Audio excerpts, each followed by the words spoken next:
Welcome back, everybody. Businesses are attempting to look past the pandemic, and buildings are ramping up health checks as they prepare to reopen their doors. Joining us right now is Michael Lamach. He is the CEO of Trane Technologies. That's a heating and cooling company that manages air quality in buildings. Trane launched back in March of this year after Ingersoll Rand's spinoff merger deal. Mike's also the chair of the board for the National Association of Manufacturers. And Mike, thanks for being here. It's good to see you. Becky, great to see you. Thank you. You know, first of all, welcome. I don't think we've had you on the show since Trane Technologies took off. For those who aren't familiar, it's a $21.5 billion market cap company. Obviously very important right now, Mike, to see what's happening as businesses are trying to welcome people back and make them feel safe. What are you all doing to try and help businesses in that manner? Yeah, Becky, it's right in our wheelhouse. Indoor air quality, there's nothing new in terms of it being important, but it's getting great visibility as building owners think about what do they do to protect occupants' wellness. And we're going in and doing a lot of wellness studies inside the buildings and making sure the buildings are working as they were designed to work. So one example is the air changes, the outdoor air introduced into a building is critically important. And one of the best ways to remove unwanted particulates in buildings is to make sure that it's actually getting those exchanges per hour. You can remove 99.9% of the particulates in a building with 12 air changes an hour every 35 minutes. And so it's that expertise that we bring to bear, along with filtration and other technologies that would kill viruses or bacteria that we can bring to bear in a building. Correct me if I'm wrong, but I think a lot of places have recirculated air to work on a couple of fronts. They think it's a little greener because you're not using as much electricity, and then also that makes it cheaper for the buildings. If you're not recirculating the air as much, it's cheaper to cool or to heat.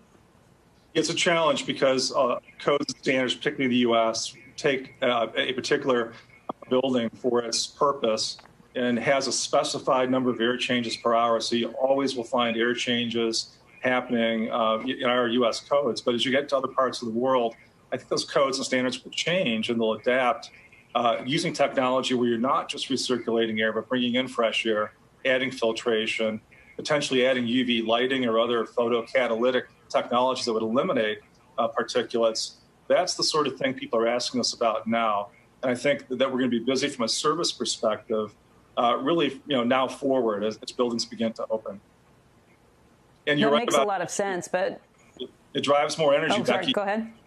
You're exactly on point with energy. It's a tax on energy, so we have to be very conscious. Since buildings derive 40 to 60% of the energy used from HVAC systems, that if it causes more energy use, working on the back end to take energy conservation measures to reduce the energy consumption of a building, so that a building owner or operator can get indoor air quality and get a reduction in the utility costs.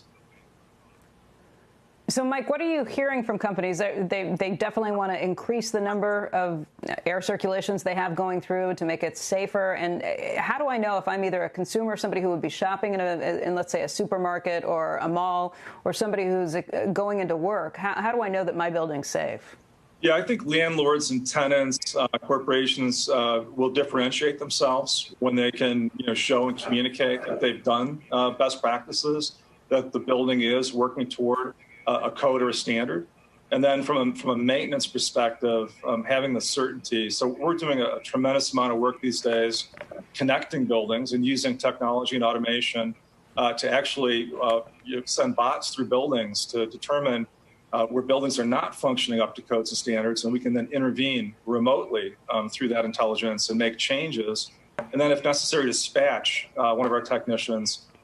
We've got the largest HVAC technician workforce in the world today with about 6,000 company technicians. So we're prepared for this. We're hiring technicians.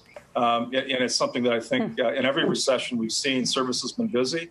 But this is a recession caused by a pandemic where I believe air quality will be an even more important factor in reopening.